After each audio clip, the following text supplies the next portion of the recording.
இன்னைக்கு உலகத்தில் மனிதர்களுடைய இயல்பு என்னவாக இருக்கிறது என்று சொன்னால், சினிமா பிரபலியங்களை நேரில் பார்க்கணும், அரசியல் பிரபலியங்களை நேரில் பார்க்கணும், உலகத்தின் செல்வாக்கு மிக்க நபர்களை பார்க்கணும். நீங்க பொருளாதாரத்தை செலவு பண்ணி வெளியூர்களுக்கும் வெளிநாடுகளுக்கும் செல்லக்கூடிய முஸ்லிம்கள்லாம் இருக்கிறாங்க. மார்க்கத்தினுடைய பற்றே இல்லாம நம்ம எத்தனை பேர் நான் அல்லாஹ்வை சந்திக்கணும், என்னுடைய செயல்பாடுகளை அல்லாஹ் பொருந்தி கொண்ட நிலையில் நான் அல்லாஹ்வை சந்திக்கணும் என்று நம்ம எத்தனை பேர் ஆசைப்படுறோம்ங்கிறது கேள்விக்குறி. அப்ப சஹாபாக்கள் அதை விரும்பினாங்க. ரசூலுல்லாஹ்விடத்தில் கேட்டாங்க, ஹல் நரா ரப்பனா யௌமுல் கியாமத்தி, அல்லாஹ்வின் தூதரே மறுமை நாள் நாங்களாம் அல்லாஹ் பார்க்க முடியுமா? கவலைப்பட்டு கேட்டாங்க. நபிகள் நாயகம் ஸல்லல்லாஹு அலைஹி வஸல்லம் அவர்கள், ஹல் துமாரூன ஃபில் கமரி லைலத்துல் பத்ரி, பௌர்ணமி நாள்ல நிலவை பார்ப்பதற்கு நீங்கள் முண்டி அடிப்பீர்களா அப்படின்னு கேட்டாங்க. இல்லை. அடுத்த ரசூலுல்லாஹ் திருப்பி கேக்குறாங்க, ஃபஹல் துமாரூன ஃபிஷ் ஷம்சி லைஸ தூனஹா ஸஹாபுன், மேகமூட்டமே இல்லை, பகல் நேரம் சூரியனை பார்ப்பதற்கு நீங்கள் முண்டி அடிப்பீர்களா? இல்லை.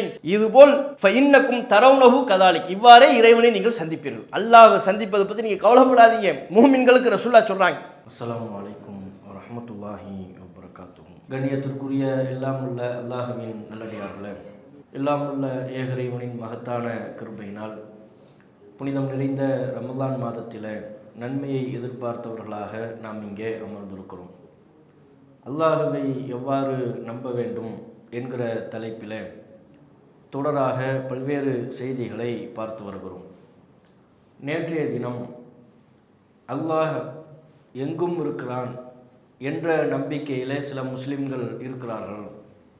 இறைவன் தூணிலும் உண்டு, துரும்பிலும் உண்டு, நாம் பார்க்கிற அனைத்து பொருட்களிலும் அல்லாஹ் இருக்கிறான் என்கிற ஒரு தவறான கருத்தை சில முஸ்லிம்கள் கொண்டிருக்கிறார்கள். இந்த விதத்தில் முஸ்லிம்கள் அல்லாஹுவை நம்பக்கூடாது. அல்லாஹ் எங்கிருப்பதாக திருக்குரான் நமக்கு சொல்லித் தருகிறதோ, நபிகள் நாயகம் ஸல்லல்லாஹு அலைஹி வஸல்லம் அவர்கள் நமக்கு கற்றுத்தருகிறார்களோ, அந்த விதத்தில்தான் ஒரு முஸ்லிமுடைய நம்பிக்கை அமைய வேண்டும். அதில் அல்லாஹினுடைய தூதர் நமக்கு கற்றுத்தருவது அல்லாஹ் வானத்தில் இருக்கிறான். அதற்குரிய பல்வேறு சான்றுகளை நேற்றைய தினம் நாம் பார்த்தோம். அதில் மேற்கொண்டு நபிகள் நாயகம் ஸல்லல்லாஹு அலைஹி வஸல்லம் அவர்கள் சொல்கிறார்கள், திருமிதியில் 1924வது செய்தியாக பதிவு செய்யப்பட்டிருக்கிறது. இது நம்ம எல்லோருக்குமே தெரிந்த செய்தி, அனைவரும் பல நேரங்களில் நாம் சொல்வோம். இர்ஹமு மன்ஃபில் அர்த், பூமியில் உள்ளவர்களுக்கு நீங்கள் இரக்கம் காட்டுங்கள். இர்ஹமுக்கும் மன்ஃபிஸ் ஸமா, வானத்தில் உள்ளவன் அல்லாஹ் உங்களுக்கு இரக்கம் காட்டுவான். அங்கே அல்லாஹ்னு கூட வரலை, வானத்தில் உள்ளவன் உங்களுக்கு இரக்கம் காட்டுவான். பூமியில் உள்ள மனிதர்களின் மீது நீங்கள் இரக்கம் கொண்டால், அவர்களிடத்தில் கருணையோடு நடந்து கொண்டால், இர்ஹமுக்கும் மன்ஃபிஸ் ஸமா, வானத்தில் உள்ளவன் உங்களுக்கு இரக்கம் காட்டுவான் என்ற இந்த செய்தியை பல நேரங்களில் நாம் சொல்லுவோம். அப்போ வானத்தில் உள்ளவன் என்று நபிகள் நாயகம் இங்கே நமக்கு யாரை சொல்லித் தருகிறார்கள்? அல்லாஹ்வைத்தான் சொல்லித்தராங்க. அப்போ இந்த செய்தியை நம்ம பல நேரங்களில் எல்லா முஸ்லீம்களும் சொல்லி கொண்டிருக்கிறார்கள். ஆனால் அல்லாஹ் எங்கே இருக்கிறான்னு கேட்டால் எல்லா இடத்துலையும் இருக்கிறாங்கிறாங்க. அப்போ ஹதீஸுக்கு மாற்றமான ஒரு நம்பிக்கையை கொண்டிருக்கிறார்கள் என்பதைத்தான் நம்ம பார்க்கணும். அதுபோக நபிகள் நாயகம் ஸல்லல்லாஹு அலைஹி வஸல்லம் அவர்கள் பல்வேறு நேரங்களில் மக்களுக்கு உரை நிகழ்த்துகின்ற பொழுது, குறிப்பாக இறுதி பேருரை, அல்லாஹ்வின் தூதர் ஹஜ்ஜு பண்ணாங்க, அதில் மக்களுக்கு இறுதியாக ஒரு பேருரை நிகழ்த்தினார்கள். ஒட்டுமொத்த மனித சமூகத்திற்கும் சொல்ல வேண்டிய அத்தனை கருத்துக்களையும் சொன்னார்கள். சொல்லிவிட்டு ஒன்று கூடியிருக்கிற மக்கள்கிட்ட கேட்டாங்க, உங்களுக்கு நான் எல்லாத்தையும் சொல்லிட்டேனா? அலாஹல் பல்லகுத்து, அனைத்து செய்திகளையும் உங்களுக்கு நான் எத்தி வைக்க வேண்டிய விஷயங்களெல்லாம் எடுத்துரைத்து விட்டேனா அப்படின்னு கேட்டாங்க. கூடியிருக்கிற அத்தனை லட்சோப லட்ச மக்களும் சொன்னார்கள், ஆம் பலா, நீங்கள் சொல்ல வேண்டிய விஷயங்களெல்லாம் சொல்லிவிட்டீர்கள் என்று அந்த மக்கள் ஆமோதித்தார்கள். உடனே அல்லாஹ்வின் தூதர் தம்முடைய ஆள்காட்டி விரலால் வானை நோக்கி உயர்த்தினார்கள். அல்லாஹும்ம ஷஹத், இறைவா நீயே சாட்சி, அல்லாஹும்ம ஷஹத், இறைவா நீயே சாட்சி, அல்லாஹும்ம ஷஹத், இறைவா நீயே சாட்சி என்று 3 முறை நபிகள் நாயகம் ஸல்லல்லாஹு அலைஹி வஸல்லம் அவர்கள் சொன்னார்கள். இது முஸ்லீமில் 2137வது செய்தியாக பதிவு செய்யப்பட்டிருக்கு. அப்போ அல்லாஹுவை வான் நோக்கி உயர்த்தி இறைவா நீயே சாட்சி என்று நபிகள் நாயகம் சொல்கின்ற பொழுது, இறுதி பேருரை முதல் கொண்டு பல்வேறு நேரங்களில் நபிகள் நாயகம் அவர்கள் தம்முடைய ஆள்காட்டி விரலால் வானை நோக்கி சுட்டி காட்டி சொன்னார்கள், அல்லாஹ் அங்கே இருக்கிறான், இறைவா நீ சாட்சி. இறைவனின் புறத்திலிருந்து தமக்கு அறிவிக்கப்படுகிற வஹி செய்தியை நபிகள் நாயகம் ஸல்லல்லாஹு அலைஹி வஸல்லம் அவர்கள் எதிர்பார்த்து காத்து கொண்டிருக்கிற சில கட்டம்லாம் ரசூலுல்லாஹ்வுக்கு நேர்ந்திருக்கிறது. அப்போதெல்லாம் அல்லாஹ்வின் தூதர் வானத்தை நோக்கி தான் பார்த்தாங்க. வஹி வராதா? அல்லாஹ் வானத்தில் இருக்கிறான், இறை செய்தி தமக்கு அருளப்படுவதாக இருந்தால் அங்கிருந்து வரணும், அல்லாஹ்வின் புறத்திலிருந்து வரணும். அப்போ இறை செய்தி தமக்கு அறிவிக்கப்படுவதை எதிர்பார்க்கின்ற பொழுது வானத்தை நோக்கி நபிகள் நாயகம் பார்த்தார்கள் என்பதைத்தான் குர்ஆனும் சொல்கிறது. அல்லாஹ்வும் அதை ஆமோதிக்கிறான். கது நரா தகல்லுப வஜிஹிக ஃபிஸ்ஸமா, நபியே அடிக்கடி உங்களுடைய முகம் வான் நோக்கி பார்ப்பதை நாம் அறிகிறோம். ஏன்?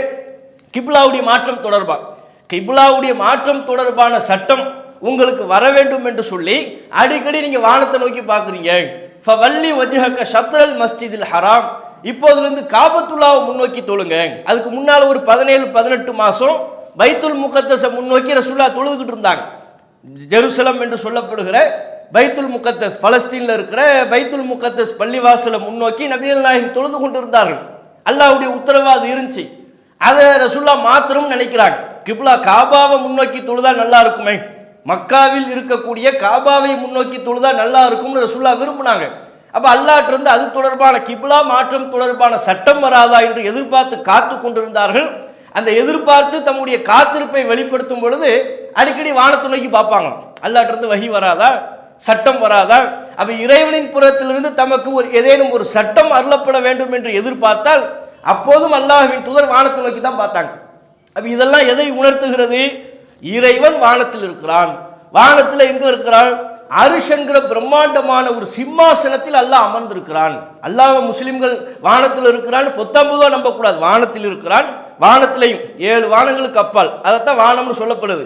அங்கே அரிஷ் என்கிற ஒரு பிரம்மாண்டமான சிம்மாசனம், அந்த சிம்மாசனத்தில் அல்லாஹ் ரப்புல் ஆலமீன் அமர்ந்து கொண்டு ஒட்டுமொத்த உலகையும் நிர்வகித்துக் கொண்டிருக்கிறான், ஒட்டுமொத்த செயல்பாடுகளையும் கண்காணித்துக் கொண்டிருக்கிறான். அங்கிருந்து கொண்டே உலகில் உள்ள பூமியில் உள்ள மனிதர்களை பார்க்கிறான். பார்க்கவன் சக்தி பெற்றவன். அங்கிருந்து கொண்டே வானத்திற்கு மேல் இருக்கக்கூடிய பிரம்மாண்டமான அரிசியில் அமர்ந்து கொண்டே பூமியில் ஒரு ஓரத்தில் நகர்ந்து கொண்டிருக்கிற எறும்பை கண்காணிக்க அல்லாஹ் சக்தி பெற்றவன். அங்கிருந்து கொண்டே அரிசி என்கிற பிரம்மாண்டமான சிம்மாசனத்தில் அமர்ந்து கொண்ட நிலையிலேயே கடலின் ஆழத்தில் இருக்கக்கூடிய ஒரு சின்ன ஒரு புழு பூச்சியை கூட இறைவன் அது அறியக்கூடியவனாகும், அதனுடைய செயல்பாடுகளையும் கண்காணிக்கக்கூடியவனாகவும் இருக்கிறான். அந்த விதத்தில் இறைவன் ஆற்றல் பெற்றவனாக இருக்கிறான் என்று நம்பணும். அப்ப அல்லாஹ் அரிசில இருக்கிறான், தூண்ல இருக்கிறான், துரும்புல இருக்கிறான், சுவத்தில் இருக்கிறான், உன்னில் இருக்கிறான், எண்ணில் இருக்கிறான். இது இஸ்லாத்திற்கு விரோதமான ஒரு முழக்கம். இது இந்த மூட நம்பிக்கை, இஸ்லாத்திற்கு எதிரான இணை வைப்பை நோக்கி தள்ளக்கூடிய இந்த நம்பிக்கையை தகர்த்து விட்டு அல்லாஹ் அரிசில் இருக்கிறான் என்பதை நம்பணும். அல்லாஹ் ரப்புல் ஆலமீன் அது குறித்து ஏராளமான சான்றுகளை திருக்குர்ஆன்ல திரும்ப திரும்ப குறிப்பிடுகிறான். 32வது அத்தியாயம் 4வது வசனம், அல்லாஹுல்லதீ ஹலக்கஸ் ஸமாவாதி வல் அர்த் வமா பைனஹுமா ஃபீ சித்தத்தி அய்யாம், அல்லாஹுதான் வானங்களையும் பூமியையும் இரண்டுக்கும் இடைப்பட்டவற்றையும் 6 நாட்களில் படைத்தான். எல்லாத்தையும் சேர்த்து அல்லாஹ் 6 நாள்ல படைச்சிட்டான். சும்மஸ்தவா அலல் அர்ஷ், படைத்து முடித்ததற்கு பிறகு என்ன செய்தான்? இறைவன் இஸ்தவா அலல் அர்ஷ், அரிசின் மீது அல்லாஹ் அமர்ந்தான். எல்லாத்தையும் படைச்சு முடிச்சுட்டு அரிசில போய் அல்லாஹ் உட்கார்ந்துட்டான். தனக்கே உரித்தான அந்த சிம்மாசனத்தில் இறைவன் அமர்ந்து விட்டான். 32வது அத்தியாயம் 4வது வசனத்தில் இடம்பெறுகிறது. அதே போல 20வது அத்தியாயம் 5வது வசனத்தில் அல்லாஹ் சொல்கிறான், அர் ரஹ்மானு அலல் அர்ஷிஸ்தவா, இறைவன் அளவற்ற அருளாளன் அரிசின் மீது அமர்ந்து விட்டான். அப்ப இறைவன் எங்கிருந்து கொண்டு ஆட்சி செய்து கொண்டிருக்கிறான்? அரிசில் அமர்ந்து கொண்டு ஆட்சி செய்து கொண்டிருக்கிறான்.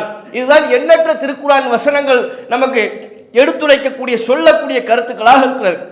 ஆனால் சில முஸ்லிம்கள் இந்த அரிஷ் என்கிற இறைவனினுடைய சிம்மாசனத்தை, பிரம்மாண்டமான சிம்மாசனத்தை கூட தவறான வியாக்கியானம் கொடுக்கிறாங்க.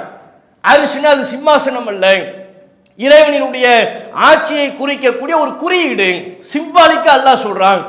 அரிசில உட்கார்ந்து இருக்கிறான், அரிசில உட்கார்ந்து இருக்கிறான்னு புரியக்கூடாதான்.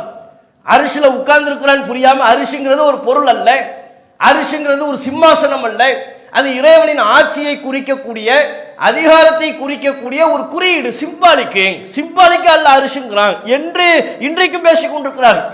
இன்றைக்கும் அது தொடர்பான கருத்துக்களை, தவறான கருத்துக்களை மக்கள் மத்தியில பரப்பிக் கொள்ளக்கூடிய பலரையும் நம்ம பார்த்து கொண்டிருக்கிறோம். அப்படிலாம் கிடையவே கிடையாது. அரிசினா அரிசி தான், சிம்மாசனம்னா சிம்மாசனம். அதுல அல்லாஹ் உட்கார்ந்து இருக்கிறான உட்கார்ந்து இருக்கிறான்.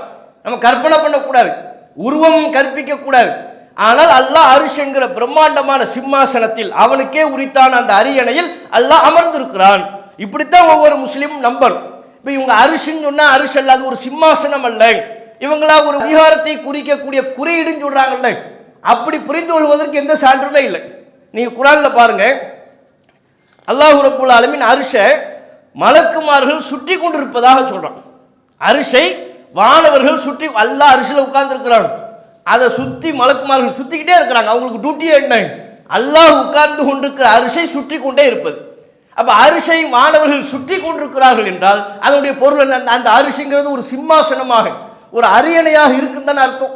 அது ஒரு குறியீடு அல்ல, சிம்பாலிக்கா சொல்லப்பட்டது அல்ல, இறைவனுடைய அதிகாரத்தை குறிக்கக்கூடிய குறியீடு கிடையாது. அரிசிங்கிறது ஒரு பொருள், அங்க அல்லாஹ் உட்கார்ந்து இருக்கிறான். அதை குறித்து நம்ம கற்பனை செய்யக்கூடாது. இது எங்கே இடம்பெறுகிறது? 39வது அத்தியாயம் 75வது வசனம். ஒத்தரல் மலாயிக்கத்தை, நபியை பார்த்து அல்லாஹ் சொல்றான், நபியே நீங்கள் வானவர்களை பார்ப்பீர்கள், ஹாஃபீன மின் ஹவுலில் அர்ஷ், இறைவன் அமர்ந்திருக்கிற அந்த அரிசை சுற்றி கொண்டிருக்கிறார்கள். யுஸப்பிஹூன பிஹம்தி ரப்பிஹிம், தமது இறைவனின் புகழை துதித்து கொண்டிருக்கிறார்கள். சுத்திக்கிட்டே இருப்பாங்க, அல்லாஹ் புகழ்ந்துகிட்டே இருப்பாங்க. நம்ம உம்ராவுக்கு ஹஜ்ஜுக்கோ போன காபத்துல்லாவை சுத்துறோம்ல, அல்லாஹ் புகழ்ந்து கொண்டிருக்கிறோம் அல்லவா, தல்பியா சொல்லிக்கொண்டே இருக்கிறோம் அல்லவா, அது மாதிரி அல்லாஹ் உட்கார்ந்துகிட்டு இருக்கிற அரிசை மலக்குமார்கள் சுத்திக்கிட்டே இருப்பாங்க. சுப்ஹானல்லாஹ், அல்லாஹ் புகழ்ந்து கொண்டே இருப்பார்கள். அப்ப இப்படி அல்லாஹ் ரப்புல் ஆலமீன் சொல்வதை பார்க்கிறோம். அதே போல 40வது அத்தியாயம் 7வது வசனத்துல வானவர்கள் தான் இறைவன் அமர்ந்திருக்கிற அந்த அரிசை சுமந்து கொண்டிருப்பதாகவும் சொல்கிறான். வானவர்கள் சுத்திக்கிட்டு இருக்கிறது ஒரு குரூப்பு, இன்னொரு வானவர்கள் ஒரு கூட்டத்தார் இருக்கிறார்கள். இறைவன் அமர்ந்திருக்கக்கூடிய அந்த அரிசை சிம்மாசனத்தை சுமந்து கொண்டிருப்பார்களாம். அல்லாஹ் சொல்கிறான், அல்லதீன யஹ்மிலூனல் அர்ஷ், அரிசை சுமந்து கொண்டிருக்கக்கூடியவர்கள், ஒமன் ஹவுலஹு, இன்னும் அதனை சுற்றி இருப்பவர்கள், யுஸப்பிஹூன பிஹம்தி ரப்பிஹிம், இருவருமாக சேர்ந்து அரிசை சுமந்து கொண்டிருக்கிற வானவர்களும் அதனை சுற்றி கொண்டிருக்கக்கூடிய வானவர்களும், இருதரப்பு வானவர்களும் அல்லாஹ்வை புகழ்ந்து கொண்டிருக்கிறார்கள். இது 40வது அத்தியாயம் 7வது வசனத்துல சொல்றான். அப்ப அரிசிங்கிறது வானவர்கள் சுமந்து கொண்டிருக்கிறார்கள் சொன்னதற்கு பிறகு அது அல்லாஹ்வுடைய அதிகாரத்தை குறிக்கிற ஒரு குறியீடுன்னு எப்படி சொல்ல முடியும்? குறியீடு கிடையாது. உண்மையே அரிசி என்பது உண்மையிலே ஒரு பொருள். அந்த சிம்மாசனத்தில் அல்லாஹ் உட்கார்ந்து இருக்கிறான், இப்படி நம்ம நம்பணும். இன்னும் சொல்ல போனா நபிகள் நாயகம் இன்னும் தெளிவாக சொன்னாங்க.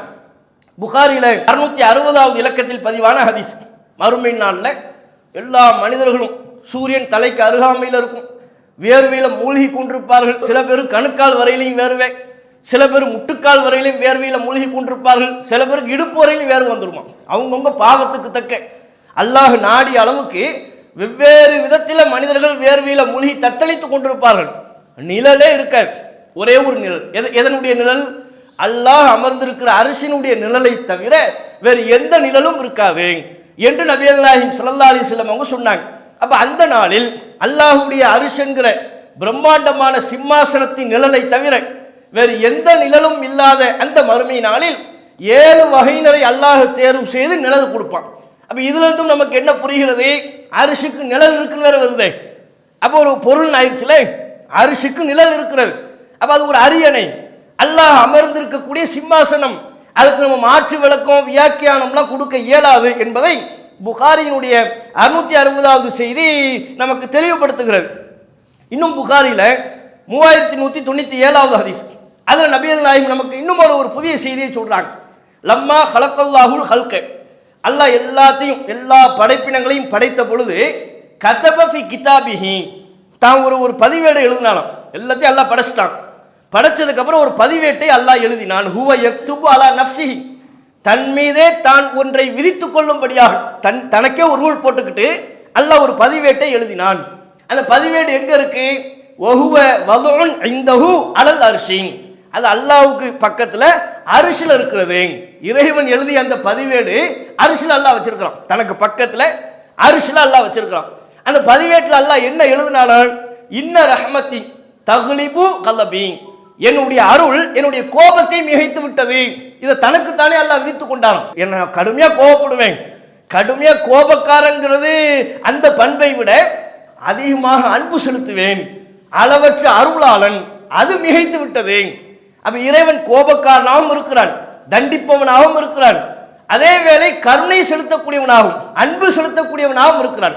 இந்த ரெண்டுல எது மிகைக்குதுங்கிற அல்லாஹ் தனக்குத்தானே எழுதிக்கிட்டான். என்னுடைய அருள் என்னுடைய கோபத்தை மிகைத்து விட்டது அப்படின்னு அல்லாஹ் ஒரு ஏட்டில் எழுதி வச்சிருக்கான். அந்த ஏடு எங்க இருக்கு? அரிசில இருக்கு.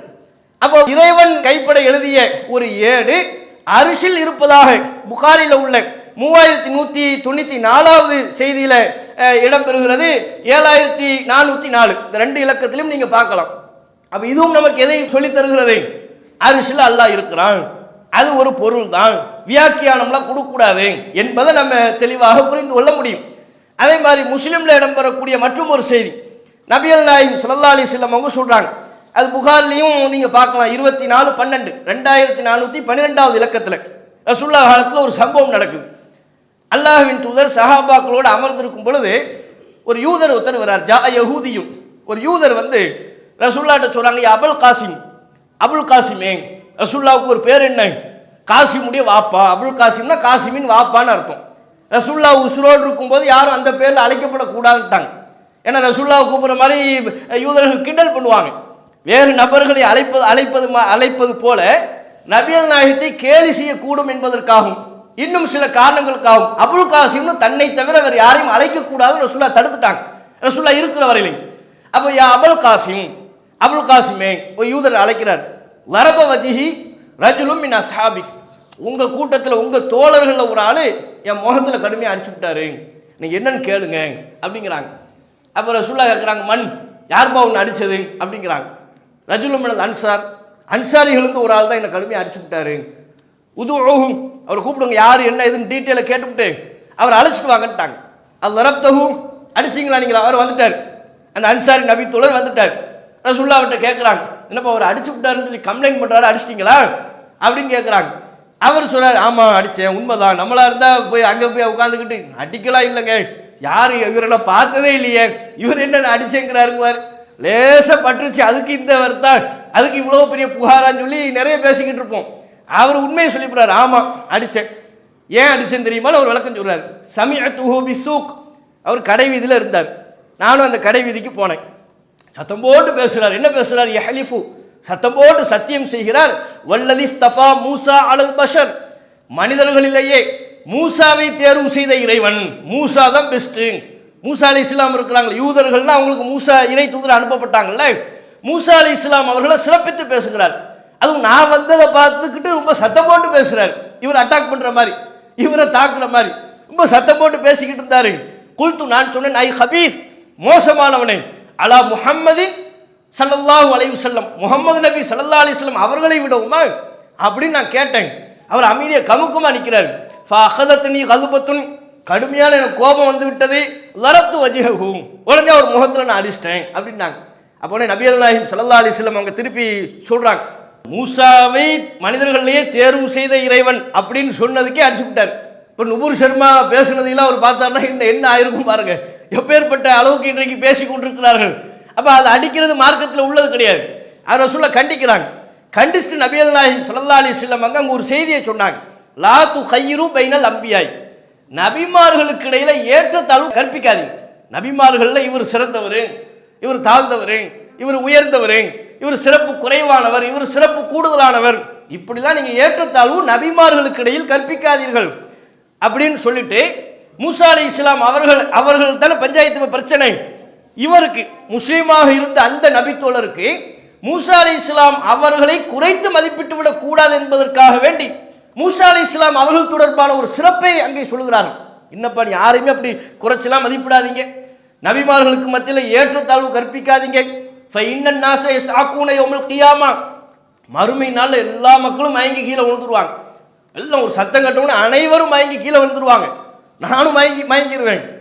அப்போ நான் ஃபஅகூனு அவ்வல, நான் தான் முதலாவதா விழிப்பு அடைந்து எழுவேன். அந்த நேரத்தில் பார்த்தா மூசா அலைஹிஸ்ஸலாம் அவங்க பி ஜானிபில் அரிஷ், இறைவனினுடைய அரிசின் ஒரு ஓரத்தை பிடித்து கொண்டு நிற்பார். நபிகள் நாயகம் சொல்றாங்க, நான் தான் முதலாவதா எழுந்து வருவேன் என்று நான் நினைக்கிறேன். ஆனால் நான் எழுந்து பார்க்கும்போது மூசா நபி எங்கே இருப்பாரு? அல்லாஹ்வுடைய அரிசின் ஒரு ஓரத்தை பிடித்து கொண்டு அங்கே நிற்பார். அப்புறம் ரசூலுல்லாஹ் சொல்லுவாங்க, மூசா அலைஹிஸ்ஸலாம் அவங்களும் மயக்கமாகி அவர் எனக்கு முன்னால் அவர் எழுந்துட்டாரா, அல்லது மூசா அலைஹிஸ்ஸலாம் அவர்களை மயக்கம் அடைவதிலிருந்தே அல்லாஹ் விதிவிலக்கு கொடுத்துட்டானா? இப்படியே ரசூலுல்லாஹ் சொல்றாங்க, மயக்கம் அடைவதிலிருந்தே மூசா நபிக்கு அல்லாஹ் விதிவிலக்கு கொடுத்து விட்டானா எனக்கு தெரியாது, ஆனால் அவர் இருப்பாரு. நான் எழுவேன், எல்லாரும் மயக்கம் அடைஞ்சிருவாங்க. நான் எழுந்து பார்க்கும் பொழுது மூசா அலைஹிஸ்ஸலாம் அவங்க இறைவனினுடைய அரிசின் ஒரு ஓரத்தை பிடித்து கொண்டு நிற்பார். அல்லாஹ் அமர்ந்திருக்கிற அந்த சிம்மாசனத்தின் ஓரத்தை பிடிச்சுக்கிட்டு நிற்பாராம். மூசா நபி எனக்கு முன்னாலேயே எழுந்துட்டாரா, அல்லது அல்லாஹ் அவர் மயக்கமே அடையலையா? ஏன்னா புகாரில் உள்ள அறிவிப்பில் எப்படி வருதுன்னா, அம் ஹூசிப பி சாக்கத்தில் ஊலா, முதலாவது மயக்கத்தை கொண்டே அவருடைய கணக்கு முடிக்கப்பட்டு விட்டதா? அப்படின்னா என்ன? உலகத்தில் வாழும் பொழுது அல்லாஹ் பார்க்கணும்னு கேட்டார்ல. அப்போ ஒரு ஒளி, அல்லாஹ் தன்னுடைய அந்த ஒளியை, தனக்கு திரையாக இருக்கக்கூடிய ஒளியை ஒரு மலையின் மீது பாய்ச்சினான். மலை தூள் தூளா போயிடுச்சு. அந்த ஒளியை பார்த்துட்டு மூசா நபி மயங்கி கீழே விட்டாங்கல்ல. அப்படி மயங்கி கீழே விழுந்தது கணக்கு முடிஞ்சிருச்சா? அவர் உலகத்திலே ஒரு தடவை மயங்கி கீழே விழுந்து விட்டாரு, திரும்ப அவருக்கு மயக்கம்லாம் வேண்டாம் அப்படின்னு நல்லா விதிவிலக்கு கொடுத்து விட்டானா, அல்லது மயங்கி கீழே விழுந்து எனக்கு முன்னால் எழுந்து விட்டாரான்னு தெரியல என்று நபிகள் நாயகம் ஸல்லல்லாஹு அலைஹி வஸல்லம் அவங்க அந்த சம்பவத்தில் சொல்றாங்க. இது புகாரில 2412வது இலக்கத்தில் இருக்கு. அப்ப இதுலயும் என்ன வருது? மூசா அலைஹிஸ்ஸலாம் அவங்க அரிசினுடைய ஒரு ஓரத்தை பிடித்து கொண்டு இருக்கிறார்கள். அப்ப அரிசிங்கிறது பிடிக்கிற மாதிரியான ஒரு எந்த விதமான வியாக்கியானமும் கொடுக்க முடியாத அளவுக்கு உண்டான ஒரு பொருள். அந்த அரிசியில் இறைவன், அந்த சிம்மாசனத்தில் இறைவன் அமர்ந்திருக்கிறான் என்பதை நம்ம பார்க்கிறோம். புகாரில 2790 அதுல பாத்தீங்கன்னா நபிகள் நாயகம் ஸல்லல்லாஹு அலைஹி வஸல்லம் அவங்க சொல்றாங்க, ஃபைதா சஅல்துமுல்லாஹ், அல்லாஹ்விடத்துல நீங்க சொர்க்கத்தை கேட்கிறதா இருந்தா, சொர்க்கம் தொடர்பில் எதையும் கேட்பதாக இருந்தால் ஃபஸ்அலூஹு அல் ஃபிர்தௌஸ், ஃபிர்தௌஸ் என்கிற சொர்க்கத்தையே கேளுங்க, அதான் சிறந்த சொர்க்கம். ஃபைன்னஹு அலல் ஜன்னதி, சொர்க்கத்திலேயே உயர்ந்த சொர்க்கம் என்றால் அது ஃபிர்தௌஸ் என்கிற சொர்க்கம் தான் என்று சொல்லிவிட்டு ஃபௌகஹு அல் அர்ஷ், அதுக்கு மேல தான் அரிசி இருக்குங்கிறாங்க. அப்ப அரிசிக்கு கீழே எங்க இருக்கு? இந்த ஃபிர்தௌஸ் என்கிற சொர்க்கம் இருக்கிறது. ஃபிர்தௌஸ் என்கிற இந்த சொர்க்கத்துக்கு மேல தான் அரிசி இருக்கிறது. இந்த சொர்க்கத்திலிருந்து தான் பல்வேறு விதமான ஆறுகள், நதிகள் ஓடிக்கொண்டிருக்கும். நீங்க அல்லாஹ்விடத்தில் சொர்க்கத்தை கேட்கிறதா இருந்தா ஃபிர்தௌஸ் என்கிற சொர்க்கத்தை கேளுங்க என்று நபிகள் நாயகம் ஸல்லல்லாஹு அலைஹி வஸல்லம் அவங்க சொல்றாங்க. அப்ப இப்படி எண்ணற்ற சான்றுகள், அல்லாஹ் வானத்தில் இருக்கிறான், அல்லாஹ் அரிசில இருக்கிறான். அரிசினா இன்றைக்கு இவர்கள் வியாக்கியானம் கொடுப்பதை போல அது அதிகாரத்தை சொல்லக்கூடிய ஒரு சொல்லு, ஆட்சியை குறிக்கக்கூடிய ஒரு குறியீடு, அப்பெல்லாம் வியாக்கியானமே கொடுக்கக்கூடாது. இறைவன் தொடர்பில் எவை எவை நேரடி சான்றுகளோடு நமக்கு வருகிறதோ, நேரடி பொருள் கொடுக்க முடியுது, அதற்கு நேரடி பொருள் கொடுத்துட்டு போயிட்டே இருக்கணும். நம்மளா நம்ம கற்பனையை புகுத்த கூடாது. எங்கே நேரடி பொருள் கொடுக்க முடியவில்லையோ அதற்கு தான் ஏனைய சான்றுகளின் அடிப்படையில் விளக்கம் கொடுக்க முற்படணும். அப்ப இங்க நேரடி அரிசினா அரிசி தான், அல்லாஹ் அரிசியில் இருக்கிறான். இதுக்கு மாத்தமா முஸ்லிம்கள் நம்பிக்கை வைத்துக் கொண்டிருக்கிறார்கள். இது இறைவன் தொடர்பில், இறைவனை நம்ப வேண்டியது தொடர்பா பெரும்பாலான முஸ்லிம்கள் செய்து கொள்ளக்கூடிய ஒரு பிழையாக இருக்கிறது. இது ஒரு விஷயம். அடுத்து அல்லாஹ்வை பத்தி அவங்க நம்புறதுல ஆரம்பத்தில் சொன்னதை போல உருவமற்ற இறைவன் அப்படிங்கிறாங்க. அல்லாஹ்வுக்கு உருவம் இருக்கான்னு கேட்டா அல்லாஹ்வுக்கு உருவம்லாம் இல்லை, அவனுக்கு எந்த விதமான உருவமும் கிடையாது, உருவமற்ற இறைவன் தான் இப்படின்னு சொல்லி கொண்டிருக்கக்கூடிய ஒரு நிலையத்தான் ஆதி காலத்திலிருந்து இப்போது வரையிலையும் அதைத்தான் கற்பித்து கொடுத்து கொண்டிருக்கிறார்கள். இப்போ பிள்ளைகளுக்கு அல்லாஹ்வை பற்றி அறிமுகப்படுத்துவதாக இருந்தால் கூட நம்ம இந்த சான்றுகள் எல்லாம் சொல்லி நம்ம பிள்ளைகளுக்கு சொல்றோமான்னு பாருங்க. ஏன்னா இது அக்கீதா, இது கொள்கை. அல்லாஹ்வை பற்றி நம்ம பிள்ளைகளுக்கு மிக தெளிவாக ஆணித்தரமா தெளிவுபட எந்த விதமான சந்தேகத்திற்கும் அப்பாற்பட்ட விதத்தில் நம்ம தலைமுறைக்கு சொல்லிக் கொடுக்கணும். அப்படி நம்ம சொல்லிக் கொடுக்கிறோமா என்பதும் ஒரு விஷயம். அப்போ இறைவனுக்கு உருவம் இல்லைன்னு சொல்லி கொடுத்துக்கிட்டு இருக்கிறாங்க. அல்லாஹ்வுக்கு உருவம் இல்லை. உருவம் தொடர்பாக நிறைய குர்ஆன் வசனங்கள் வருதே. அல்லாஹ்வுக்கு கண் இருக்கிறது, அல்லாஹ் கேட்பவன், அல்லாஹ் பார்ப்பவன். பார்ப்பவன்னா அல்லாஹ்வுக்கு கண் இருக்குன்னு அர்த்தம், கேட்பவன்னா அல்லாஹ்வுக்கு காது இருக்குன்னு அர்த்தம். அல்லாஹ்வுக்கு கால் இருக்கிறது என்று வருகிறது, அல்லாஹ்வுக்கு கை இருக்கிறது என்று வருகிறது, இறைவனுடைய விரல் என்று வருகிறது. ஏராளமான சான்றுகள் இருக்கு. இறைவனுக்கு உருவம் இருக்கிறது என்பது தொடர்பான சான்றுகளை நூற்றுக்கணக்கான சான்றுகள் இருக்கு. ஒவ்வொரு உறுப்பை பற்றியும் அல்லாஹ்வுக்கு கை இருக்கு, அல்லாஹ்வுக்கு விரல் இருக்கு, அல்லாஹ்வுக்கு கால் இருக்கிறது, இப்படிலாம் தனித்தனியாக வருது. அப்ப இறைவன் பார்க்கிறான் என்று வருகின்ற பொழுது இந்த சான்றுகளை எல்லாம் மறுத்து அல்லாஹ்வுக்கு உருவம் இல்லைன்னு எப்படி சொல்ல முடியும்? நீங்க இன்னைக்கு மதரசாவில் ஓதிக்கிட்டு இருக்கிற சுன்னத்துல் ஜமாத் மதரசாவில் ஓதிக்கிட்டு இருக்கிற ஆலிம்கள்ட்ட கேளுங்க, அல்லாஹ்வுக்கு உருவம் இருக்கான்னு கேளுங்க, என்ன பதில் சொல்லுவாங்கங்கிறீங்க? இத்தனை குர்ஆன் வசனங்களையும் அவர்கள் கண்டுகொள்ள மாட்டார்கள். அது குறித்து சொல்லக்கூடிய நபிமொழிகளை கவனத்தில் கொள்ள மாட்டார்கள். தங்களுக்கு காலம் காலமாக மதரசாக்களில் என்ன போதிக்கப்பட்டதோ, இமாம்களின் பெயரால் முன்னோர்களின் பெயரால் என்ன போதிக்கப்பட்டுச்சோ அது அப்படியே சொல்வாங்க. அல்லாஹ்வுக்கு உருவம் இல்லை, இப்போ இதெல்லாம் இருக்கப்பா இல்லை, அதை பற்றிலாம் அதெல்லாம் வியாக்கியானம். கையினா கை இல்லை, கையினா அதிகாரம், கண்ணுனா கண் இல்லை, இப்படின்னு வியாக்கியானம் கொடுத்து மனமுரண்டாகும் தங்களுடைய மனவீச்சைக்கு தகுந்த மாதிரி விளக்கம் கொடுத்துவிட்டு அதை மறுத்து கொண்டிருக்கிறார்கள். இதுவும் ஒரு பாரதூரமான தவறான நம்பிக்கை. அப்போ அல்லாஹ்வுக்கு உருவம் இருக்கு அப்படின்னு நம்ம நம்பணும். அப்போ அது தொடர்பாக அனைத்து ஆதாரங்களையும் நாம் தெரிந்து கொள்ளாவிட்டாலும் இறைவனை மறுமையினால் நம்ம சந்திப்போமா இல்லையா? அல்லாஹ்வை சந்திப்பதை பற்றி எண்ணற்ற சான்றுகள் இருக்கு. குர்ஆன்ல இருக்கு, ஹதீஸில் இருக்கிற ரசூலுல்லாஹ் நமக்கு சொல்லி தந்திருக்கிறாங்க. முஸ்லிம்கள் மறுமையினால் அல்லாஹ்வை பார்க்கறதே ஒரு பெரிய பாக்கியம். அல்லாஹ்வுடைய முகம், அவனுடைய வருகை என்பதே முஸ்லிம்களுக்கு அல்லாஹ் கொடுக்குற ஒரு மிகப்பெரிய நிஅமத், ஒரு மிகப்பெரிய பாக்கியம். அப்போ முஸ்லிம்கள் மறுமை நாளில் அல்லாஹ்வை சந்திப்பார்கள் என்று பல்வேறு சான்றுகள் இருக்கு. அல்லாஹ்வை சந்திப்பாங்கன்னா என்ன அர்த்தம்? அல்லாஹ் உருவம் இருக்குன்னு தானே அர்த்தம். குர்ஆன்ல அல்லாஹ் சொல்கிறான் 75வது அத்தியாயம் 22 23 இந்த வசனத்தில் நீங்க பார்த்தா தெரியும். உஜூஹி யௌமைதின் நாதிரா, அந்நாளில் சில முகங்கள் மலர்ந்திருக்கும். இலா ரப்பிஹா நாதிரா, தம்முடைய இறைவனை பார்த்து கொண்டிருக்கும். நல்லவர்களை பத்தி அல்லாஹ் சொல்றான். அந்நாளில் சில முகங்கள், நல்லவர்களுடைய முகங்கள்லாம் மலர்ந்திருக்கும், மலர்ச்சியா இருப்பாங்க, எந்த கவலையும் இல்லை, டென்ஷன் கிடையாது, மறுமையில் இருக்கிறோம் விசாரணை அப்படிங்கிற பயம்லாம் அவங்களுக்கு பெருசா இருக்காது, ரொம்ப ஃப்ரெஷ்ஷா இருப்பாங்க, மலர்ச்சியா இருப்பாங்க. இலா ரப்பிஹா நாதிரா, தம்முடைய இறைவனை பார்த்து கொண்டிருப்பார்கள் என்று அல்லாஹ் சொல்கிறான். அப்ப அல்லாஹ்வை பார்த்து கொண்டிருப்பார்கள்னா அல்லாஹ்வை சந்திப்பாங்க. அப்படின்னா என்ன அர்த்தம்? அல்லாஹ்வுக்கு உருவம் இருக்கு, மிக தெளிவான வசனமாக இருக்கிறதா இல்லையா? புகாரில 74:92 அதுல நபி அல்லாஹி ஸல்லல்லாஹு அலைஹி வஸல்லம் சொல்றாங்க, வலி சாயிமி, நோன்பாளி ஒவ்வொருவருக்கும் ஃபரஹத்தானி, 2 சந்தோஷம் இருக்கிறது. நோன்பாளியை பத்தி ரசூலுல்லாஹ் சொல்றாங்க. எல்லா நோன்பாளிக்கும் 2 மகிழ்ச்சி, 2 சந்தோஷம். அது என்ன 2 மகிழ்ச்சி? 2 வேளைகளில் அவன் மகிழ்ச்சி பெறுகிறார். இதா அஃப்தர, அவர் நோன்பு திறக்கும் பொழுது ஃபரிஹ பி ஃபித்ரிஹி, தம்முடைய நோன்பு திறப்பதின் வாயிலாக மகிழ்ச்சி அடைகிறார். இந்த மகிழ்ச்சி இந்த உலகத்திலே நம்ம எல்லாத்துக்கும் கிடைச்சிருக்கு. இந்த மகிழ்ச்சியை பத்தி சொல்லப்போனால் விளக்க வேண்டிய அவசியமே இல்லை. ஏன் எல்லாருக்கும் மகிழ்ச்சியாக தானே இருக்கு. நோன்பு திறக்கும் போது யாரா கவலையோட உட்கார்ந்துருக்கு பார்த்துருப்பீங்களா? நோன்பு திறக்கும் போது ஆஹா நோன்பு திறக்க போறோமே அப்படின்னு கவலைப்பட்டுக்கிட்டா இருப்பாங்க, ரொம்ப மகிழ்ச்சியா இருக்கும். காலையில சஹரை முடிச்சுட்டு சுப்புலாம் தொழுதுட்டு வேலைக்கு போறாரு, ஒரு 10 மணிக்கு போறாருன்னு வைங்க, 10 மணிக்கு நல்ல தெம்பா தான் இருப்பார். ஏன் சஹர் சாப்பிட்ருப்பார், ஓடுறது பறக்கிறது நடக்கிறது எல்லாத்தையும் சாப்பிட்ருப்பாரா?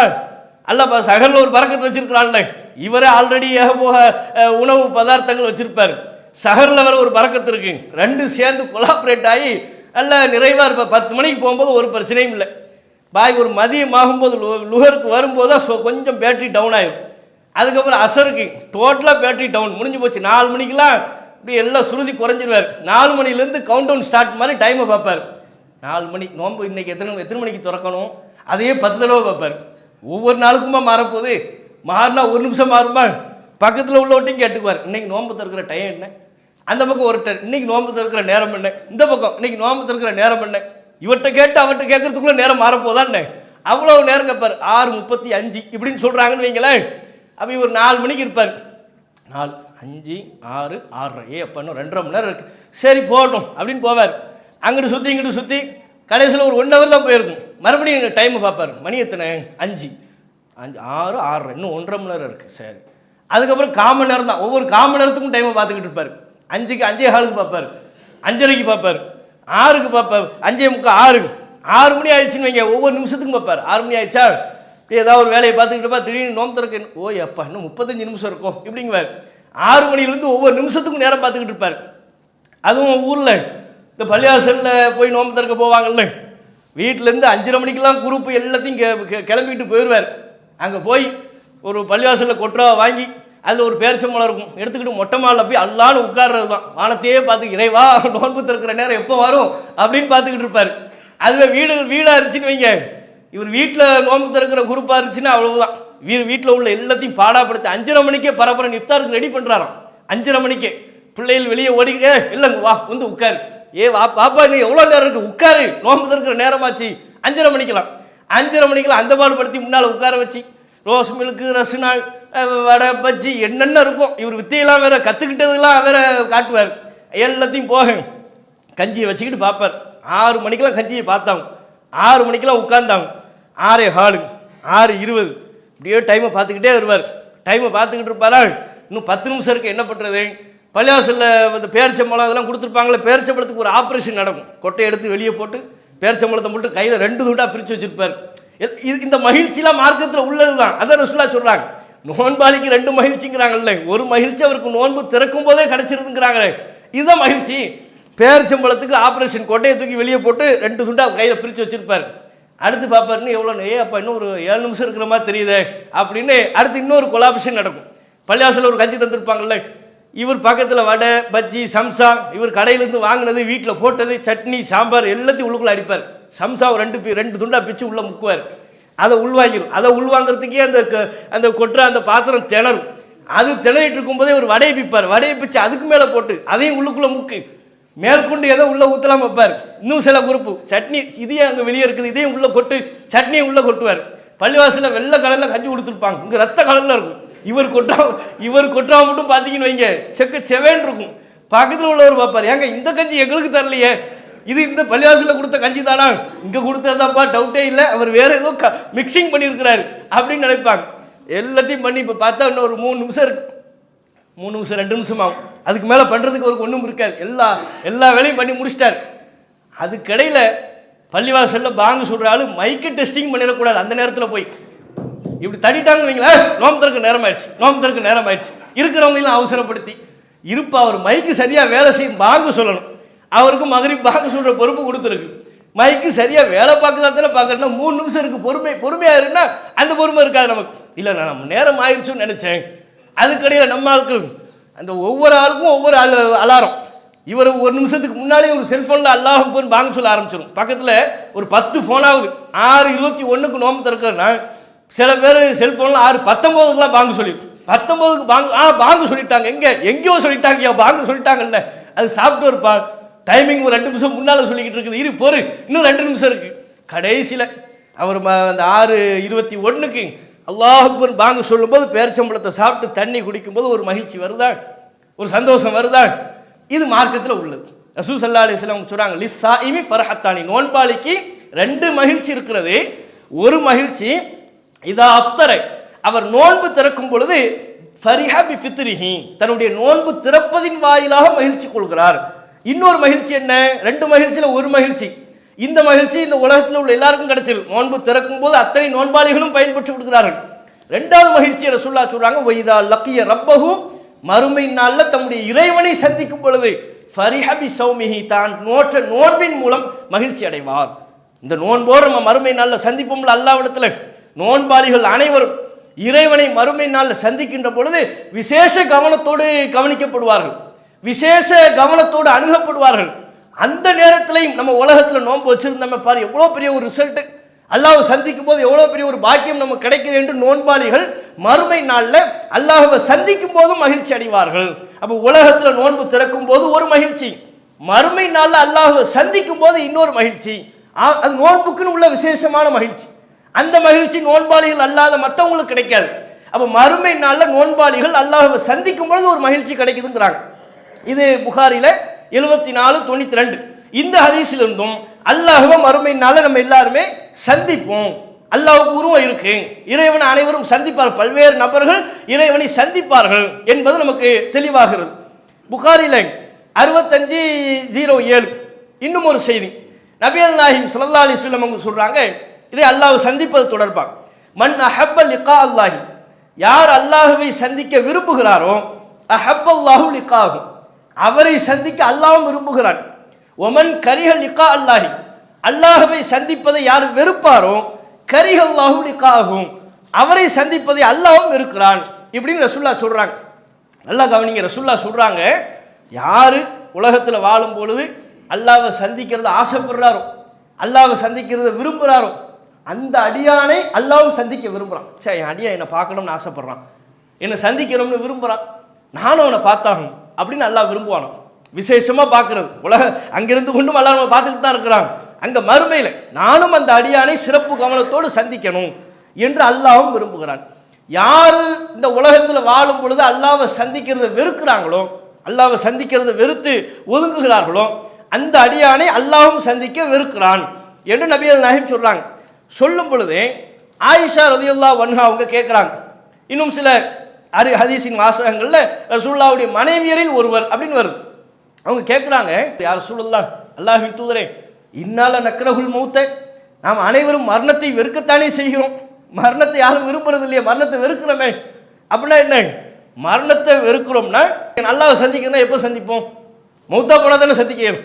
அல்லாஹ்வை சந்திக்கிறோம்னு ஒருத்தர் ஆசைப்பட்டார்னா அவர் எதை விரும்பணும், மௌத்தை விரும்பணுங்கிற மாதிரி பொருள் வருது. ஏன், மரணிச்சாதான் அல்லாஹ்வை பார்க்கணும், மரணிச்சதுக்கு அப்புறம் தான் பரிசக்கு வாழ்க்கை, அதுக்கப்புறம் தான் மறுமை, அதுக்கப்புறம் தான் அல்லாஹ்வை சந்திக்கிறது அப்படின்னு வருது. அப்போ மரணத்தை யாராவது விரும்புவோமா? ஆட்டை கேட்டாலும் மௌத்துக்கு தயாரான்னு கேட்டால் எப்போ அல்லாஹ் கூப்பிட்டா போயிட வேண்டியதுதான் பாய் இப்படின்னு சொல்லுவோம், எல்லாரும் சொல்லுவோம். ஆனால் உண்மையில் அப்படித்தானே? உண்மையில் மரணம் குறித்து ஒரு செய்தி சொல்லப்பட்டால் அதிலிருந்து விலகத்தான் நம்ம நினைக்கிறோம், அதுலேருந்து நம்மளை தற்காத்துக்குள்ளே தான் நினைக்கிறோம். அல்லாஹ்வே அப்படித்தானே சொல்றான், ஃபைனல் மௌத்தல்லதி தஃபிர்ரூன மின்ஹு, நீங்கள் விரண்டோட நினைக்கின்ற மரணம் அப்படிங்கிற அல்லாஹ். மரணத்தை பற்றி அல்லாஹ் அறிமுகப்படுத்தும் பொழுது எதிலிருந்து நீங்கள் தப்பிக்க வேண்டும் என்று நினைக்கிறீர்களோ, எதிலிருந்து விரண்டோட வேண்டும் என்று நினைக்கிறீர்களோ அந்த மரணம் ஃபைன்னஹு முலாக்கீக்கும், அந்த மரணம் உங்களை சந்தித்தே தீரும். ஏன் மரணம் குறித்து நமக்கு ஒரு செய்தி சொல்லப்பட்டாலே அதை அவாய்ட் பண்ணணும், அதிலிருந்து தப்பிக்கணும் தான் நினைக்கணும். இப்போ ஒரு செய்தி படிக்கிறோம் பேப்பரில், பஸ் விபத்து, கார் விபத்து, ஜன்னல் சீட்டில் உட்கார்ந்தவர் தவறி விட்டார், மரணம் அடைஞ்சிட்டார்னு படித்தோம். நீங்கள் இவர் அடுத்த நாள் பஸ்ஸில் போகும்போது ஜன்னல் சீட்டு ஃப்ரீயாக இருந்தால் கூட உட்கார மாட்டார். ஆஹா, இந்த சீட் நமக்கு வேண்டாம், இதில் தான் போன வாட்டி நேற்று ஏதோ செய்தி படித்தோம், 2 டிக்கெட்டு போயிருச்சுன்னாங்க, ஜன்னல் சீட்டு காலியாக இருக்கும், உட்காருங்கன்னு கூப்பிடுவார், நீங்களே உட்காருங்க, எனக்கு இந்த சீட்டு வேண்டான்ட்டுருவார். ஏன்? அது மரண பயம். அந்த சீட்டில் உட்கார்ந்தோம்னா மவுத்துன்னு ஒரு செய்தி படித்தோம்ல, அதை வச்சு கூட 5 நாள் ஜன்னல் சீட் பக்கமே போக மாட்டார். இன்னொரு செய்தி ஏதாவது படிச்சிருப்பார், இந்த நாமக்கல்ல ஷவர்மா சாப்பிட்டு 20 பலின்னு வந்துச்சுல, ஷவர்மா, அது ஒரு 10 நாளைக்கு ஷவர்மாவை தொட மாட்டார். வேண்டாம்மா இந்த ஷவர்மா வேண்டாம், இதை சாப்பிட்டு ஏதோ 2 பேர் போயிட்டாங்களாம், எதுக்கு வம்பு, ஷவர்மாவே வேண்டாம், இப்படி நினைப்பார். அப்போ இப்படியாக மரண செய்திகள் நமக்கு சொல்லப்படும் பொழுது எந்த விதத்தில் மரணம் ஏற்பட்டதாக நாம் படிக்கிறோமோ அந்த விதத்தை நம்ம தவிர்த்து கொள்வோம். அது வேண்டாம் நம்ம நினைப்போம். ஏன்? மரணத்திலிருந்து தப்பிக்கணுங்கிற எண்ணம் நம்ம எல்லோருக்குமே இருக்கிறது. அப்போ அந்த நம்முடைய செயல்பாடு மரணத்தை வெறுக்கிறோம். அப்புறம் ஆயிஷா ரலியல்லாஹு அன்ஹா அவங்க கேட்குறாங்க, அல்லாஹ்வின் தூதரை, அல்லாஹ்வை சந்திக்க விரும்பணுங்கிறீங்க, அப்போ தான் அல்லாஹ் அந்த அடியானை சந்திக்க விரும்புவாங்கிறீங்க, நாங்கள் யாரும் மரணத்தை விரும்புறது இல்லையே, இன்னால நக்ரஹுல் மௌத்தை, நாம் அனைவரும் மரணத்தை வெறுக்கத்தானே செய்கிறோம் அப்படிங்கிறாங்க.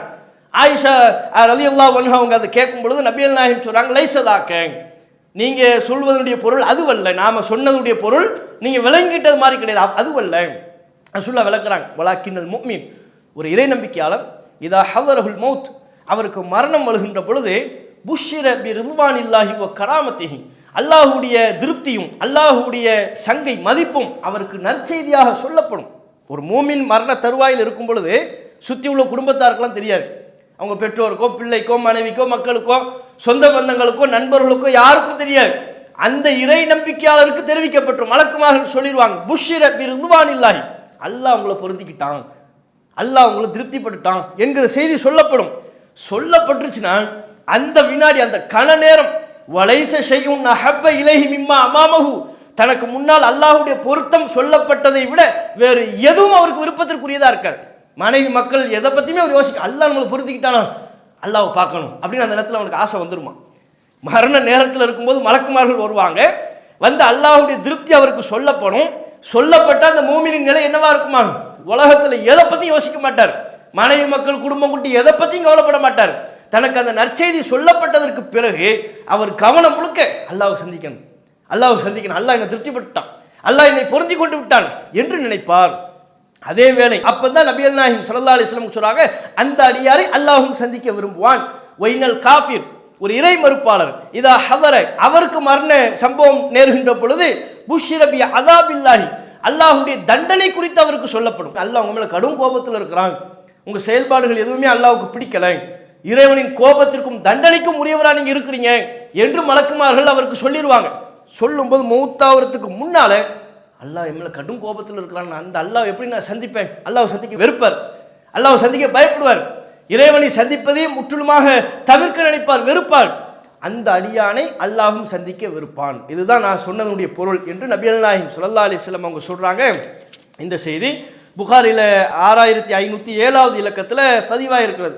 அப்போ இதிலே நமக்கு என்ன சொல்லப்படுது, மூமின்கள் நல்ல நிலையில இறைவனுடைய திருப்தியை பெற்ற மூமின்கள் அவங்கள அல்லாஹ் மறுமை நாளில் சந்திப்பார்கள், அந்த மூமின்கள் அல்லாஹ்வை சந்திப்பார்கள், அல்லாஹ் அந்த மூமின்களை சந்திப்பான் என்று சொல்லப்படுகிறதுங்கிறத பார்க்குறோம். புகாரில 806 மற்றும் ஒரு செய்தி, நபிகள் நாயகம் ஸல்லல்லாஹு அலைஹி வஸல்லம் இடத்துல சஹாபாக்கள் கேட்குறாங்க, யா ரசூலல்லாஹ், அல்லாஹ்வின் தூதரே, ஹல் நரா ரப்பனா யௌமல் கியாமத்தி, மறுமை நாள் நாங்களாம் அல்லாஹ்வை பார்ப்போமா அப்படின்னு சஹாபாக்கள் கேட்டாங்க. அவங்களுக்கு அது குறித்தே சிந்தனை, அது குறித்த ஆசை. இன்னைக்கு நம்மள எத்தனை பேருக்கு அல்லாஹ்வை நம்ம பார்க்கணும், நம்முடைய செயல்பாடுகளை அல்லாஹ் திருப்திப்பட்டவன அல்லாஹ்வை நம்ம பார்க்கணும்னு சொல்லி எத்தனை பேர் நம்ம ஆசைப்படுறோம் நமக்கு தெரியல. யார் இல்லாமல் பார்க்கணும்னு ஆசைப்படுறாங்க. இன்னைக்கு உலகத்தில் மனிதர்களுடைய இயல்பு என்னவாக இருக்கிறது என்று சொன்னால், முஸ்லிம்கள் மார்க்கத்தினுடைய பற்று இல்லாதவர்கள் கூட சினிமா பிரபலியங்களை நேரில் பார்க்கணும், அரசியல் பிரபலியங்களை நேரில் பார்க்கணும், அவர்களை பார்க்கணும், இவர்களை பார்க்கணும், உலகத்தின் செல்வாக்கு மிக்க நபர்களை பார்க்கணும்னு இங்கிருந்து கொண்டு ஊரா பொருளாதாரத்தை செலவு பண்ணி வெளியூர்களுக்கும் வெளிநாடுகளுக்கும் செல்லக்கூடிய முஸ்லிம்கள்லாம் இருக்கிறாங்க, மார்க்கத்தினுடைய பற்றே இல்லாமல். அப்ப இப்படியெல்லாம் ஆசைகளை வளர்த்து கொள்ளக்கூடிய முஸ்லிம்களுக்கு மத்தியில் நம்ம எத்தனை பேர் நான் அல்லாஹ்வை சந்திக்கணும், சாதாரணமா அல்ல, என்னுடைய செயல்பாடுகளை அல்லாஹ் பொருந்தி கொண்ட நிலையில், என்னுடைய ஒவ்வொரு செயல்பாட்டையும் அல்லாஹ் திருப்திப்பட்ட நிலையில் நான் அல்லாஹ்வை சந்திக்கணும் என்று நம்ம எத்தனை பேர் ஆசைப்படுறோம்ங்கிறது கேள்விக்குறி. அப்ப சஹாபாக்கள் அதை விரும்பினாங்க. அதனால கேட்டாங்க, ரசூலுல்லாஹ்விடத்துல கேட்டாங்க, ஹல் நரா ரப்பனா யௌமுல் கியாமத்தி, அல்லாஹ்வின் தூதரே மறுமை நாள் நாங்களாம் அல்லாஹ் பார்க்க முடியுமா, அல்லாஹ் எங்களெல்லாம் பார்ப்பானா, பார்க்க முடியாம போயிருமோ அப்படின்னு கேட்டாங்க. கவலைப்பட்டு கேட்டாங்க. நபிகள் நாயகம் ஸல்லல்லாஹு அலைஹி வஸல்லம் அவர்கள் சஹாபாக்கள் அந்த கேள்வியினுடைய நோக்கத்தை புரிந்து கொண்டவர்களாக, அவர்களுடைய தேட்டத்தை புரிந்து கொண்டவர்களாக பதில் சொன்னாங்க. ஹல் துமாரூன ஃபில் கமரி லைலத்தல் பத்ரி, பௌர்ணமி நாள்ல நிலவை பார்ப்பதற்கு நீங்கள் முண்டி அடிப்பீர்களா அப்படின்னு கேட்டாங்க. ரசூலுல்லாஹ் அதுக்கு பதில் எப்படி கேட்குறாங்க, பௌர்ணமி நாள் நிலவை பார்க்கணும், பார்க்கறதுல மக்கள் உங்களுக்குள்ள சண்டை இருக்குமா, சச்சரவு இருக்குமா, ஒருவருக்கு ஒருவர் தள்ளி கொள்வீர்களா, முண்டியடித்துக் கொள்வீர்களா, இல்லை. அடுத்த ரசூலுல்லாஹ் திருப்பி கேட்குறாங்க, ஃபஹல் துமாரூன ஃபி ஷம்சி லைஸ தூனஹா சஹாபுன், மேகமூட்டமே இல்லை, பகல் நேரம் சூரியன் சுட்டரித்து கொண்டிருக்கிறது, மேகம்லாம் மறைக்கலை, அந்த நேரத்தில் சூரியனை பார்ப்பதற்கு நீங்கள் முண்டி அடிப்பீர்களா, இல்லை.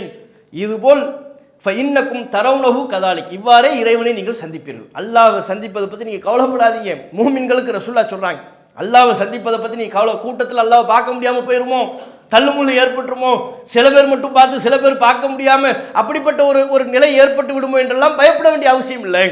பௌர்ணமி நாளில் முழு நிலவை எப்படி ஒட்டுமொத்த மக்களும் அவங்கவுங்க அங்கே அந்த அவங்க இருப்பிடத்தில் அமர்ந்து கொண்டே பார்க்க முடிகிறதோ அதுபோல் நீங்கள் அல்லாஹ்வை பார்ப்பீர்கள்.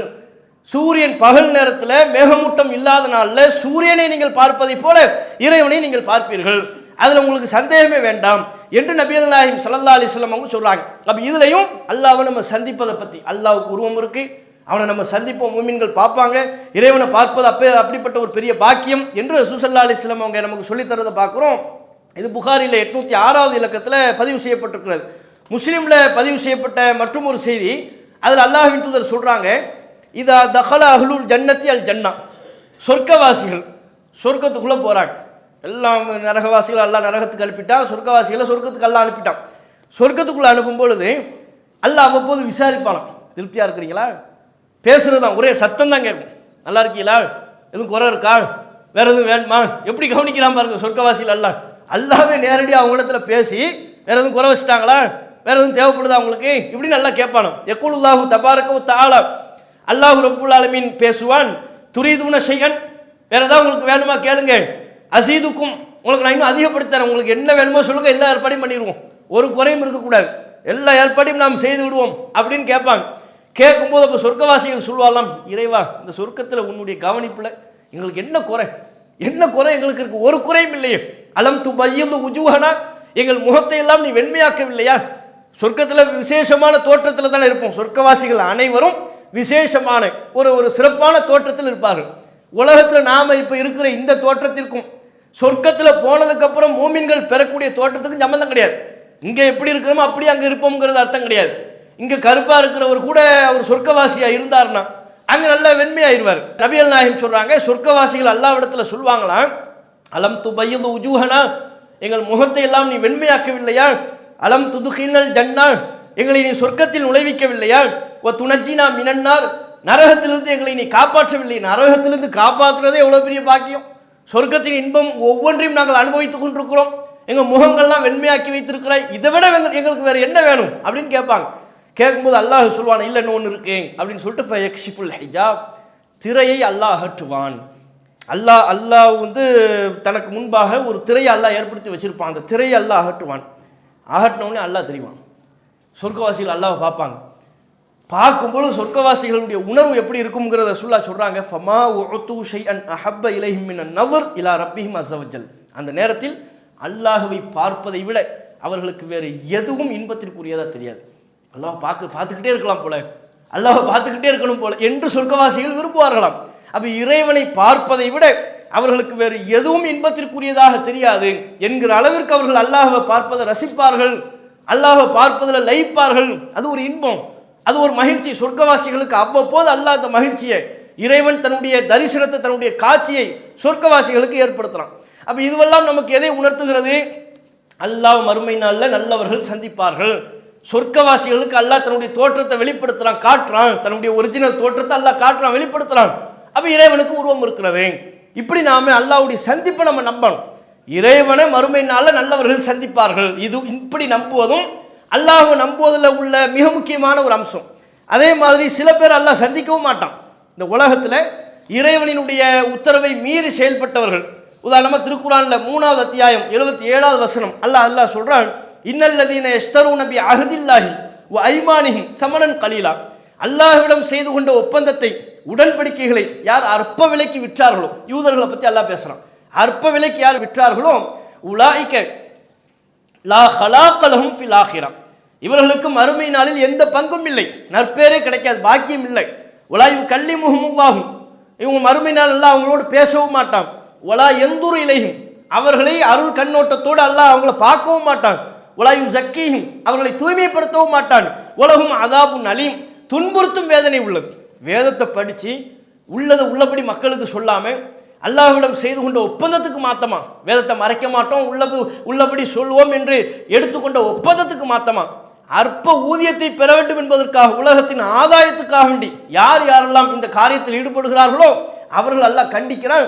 மறுமையில் உங்களோட என் மூஞ்சிலே முடிக்காது, உங்களை பார்க்க மாட்டேன், உங்களோட பேச மாட்டேன், உன்னை பாவத்திலிருந்து பரிசுத்தப்படுத்த மாட்டேன். அல்லாஹ் பார்த்த அருள் கண்ணோட்டத்தோடு நம்மளை பார்த்தா தானங்க நம்ம பாவங்கள் மன்னிக்கப்படும். அல்லாஹ் நம்ம பாவத்திலிருந்து சுத்தப்படுத்துவான், சொர்க்கத்துக்குள்ளே போகுவான். அல்லாவே பார்க்காவிட்டால் அந்த பாக்கியம் ஒரு அடியானுக்கு கிடைக்குமா? அப்போ அல்லாஹ் சொல்கிறான், இப்படிப்பட்ட ஆட்களை நான் முகத்திலே முடிக்க மாட்டேன், அவங்களை நான் பார்க்க மாட்டேங்கிறான். இது 3வது அத்தியாயம் 77வது வசனத்தில் இருக்கிறது. அதே மாதிரி 83வது அத்தியாயம் 13, 14, 15, 16 அந்த வசனங்களை நீங்கள் பார்த்தீங்கன்னா அல்லாஹ் சொல்கிறான், இதா துத்துலா அலைஹி ஆயாத்துனா, நம்முடைய வசனங்கள் சிலருக்கு ஓதி காட்டப்படும் பொழுது கால அசாத்திருல் அவ்வலின், இது முன்னோர்களின் கட்டுக்கதை என்று சொல்கிறார்கள். குர்ஆனை நம்பாதவங்க, குர்ஆன் வசனங்கள் சொல்லப்படுது, இது அல்லாஹ்வுடைய வேதம் என்று நம்பாம ஈமானிய உணர்வோடு பார்க்காம இதெல்லாம் கட்டுக்கதை, இதெல்லாம் வாழ்க்கைக்கு ஒத்து வருமா, சரிப்பட்டு வருமா, இதெல்லாம் ஏற்றுக்கொள்ள முடியுமா என்று பேசுகிறார்கள். கல்லா, அவ்வாறல்ல, பல் ரான் அலா குலூபிஹிம், அவருடைய உள்ளங்கள் இறுகி போய்விட்டது. மா கானு யக்ஸிபூன், அவர்கள் செய்த பாவங்களின் காரணமாக அவருடைய உள்ளங்கள் இறுகி போய்விட்டது. கல்லா, அவ்வாறல்ல, இன்னஹும் அர் ரப்பிஹிம் யௌம இதின் லமஹஜூபூன், இப்படிப்பட்ட நபர்கள் நாளை மறுமை நாளில் தம்முடைய இறைவனை விட்டும் திரையிடப்படுவார்கள். அல்லாஹ் பார்க்க முடியாது. அந்த மாதிரி பாவிகள் வரும்பொழுது திறப்பட்டுவான், உனக்கெல்லாம் அல்லாஹ்வுடைய பார்க்குற பாக்கியம் கிடையாது, போ, இப்படியே போ என்று அல்லாஹ் ரப்புல் ஆலமீன் தடுக்கக்கூடிய விதத்தில், தன்னுடைய சந்திப்பையே தடுக்கக்கூடிய விதத்தில் ஏற்பாடு செய்து விடுகிறான் என்பதை நாம பார்க்கணும். அப்ப இது மாதிரி அல்லாஹ்வுடைய சந்திப்பு தொடர்பாகவும் எண்ணற்ற சான்றுகள், எண்ணற்ற வசனங்கள், ஹதீஸுகள் இருக்கிறத பார்க்கணும். இதிலிருந்து நாம புரிந்து கொள்ள வேண்டியது, அல்லாஹ்வுக்கு உருவம் இருக்கு, இந்த உருவமற்ற இறைவன் இப்படிங்கிற கோட்பாடு என்பதெல்லாம் இஸ்லாத்திற்கு எதிரான கோட்பாடு என்பதை வளரும் தலைமுறையினருக்கு நம்ம சொல்லி வளர்க்க நம்ம கடமைப்பட்டிருக்கிறோம். இந்த தவறான நம்பிக்கையில் உள்ளவர்களுக்கும் அல்லாஹ்வை நம்புறது இப்படித்தான் நம்பணும், ரசூலுல்லாஹ் எப்படி சொல்லி தந்தாங்களோ அப்படி நாம் நம்பணும் என்ற இந்த இஸ்லாத்தின் அடிப்படை செய்திகளை போதிக்க கடமைப்பட்டிருக்கிறோம்.